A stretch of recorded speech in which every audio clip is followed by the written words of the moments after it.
இல்ல ஆனா 24 மணி நேரம் தனியாக ஒரு சென்டர் போட்டு கண்காணிச்சிட்டு இருக்கிறோம். துணை முதலமைச்சர் களத்துக்கு போயிட்டு இருக்கிறாரு. ஏற்கனவே இன்ஃப்ராஸ்ட்ரக்சருக்காக குறிப்பாக இந்த நீங்க சொல்ற மாதிரி இந்த மழைநீர் வடிகால் பணிகளுக்காக மட்டுமே பல ஆயிரம் கோடி ஏற்கனவே ஒதுக்கப்பட்டு அதுக்கான பணிகள் ஏற்கனவே முடிஞ்சிருச்சு அப்படின்ட்டு ஒரு பக்கம் சொல்றாங்க. இன்னொரு பக்கம் முதலமைச்சர் தனியா ஒரு கூட்டம் போட்டு இந்த மழையை கண்காணிக்கிறதுக்குன்னு சொல்லிட்டு அதிகாரிகளையும் நியமிக்கிறார் அப்படிங்கிறத பாக்குறோம். மயிலாடுதுறை உள்ளிட்ட முக்கியமான மாவட்டங்களுக்கு நியமிக்கிறார் அப்படிங்கிறத பாக்குறோம். சோ நம்ம கண்காணிப்பு இல்லைன்னு எப்படி சொல்லிட முடியும்? இப்போ நான் இப்போ சொன்ன 2-3 இன்சிடென்ட் சொன்னேன்ல, இது 1 ஹவர்ல முடியல, 6 மணி நேரம் போக்குவரத்து நெரிசல்.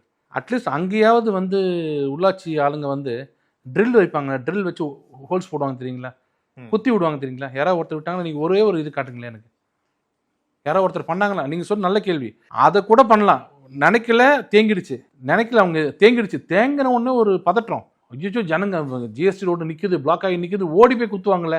நானும் வண்டியில் போயிட்டு பார்த்துட்டே போகிறேன், ஒருத்தர் ஆள் இல்லை, இருட்டு, ஜனங்க அந்த பக்கம் போகிறதுக்கு பயப்படுறாங்க. இது ஒரு காரணம். ரெண்டாவது குவாலிட்டி ஆஃப் ரோட்ஸ். இவங்க என்ன பார்த்துட்டாங்க, பார்க்கும்போது பல இருக்கு, அப்படியே நல்லா இருக்குன்னு விட்டாங்க.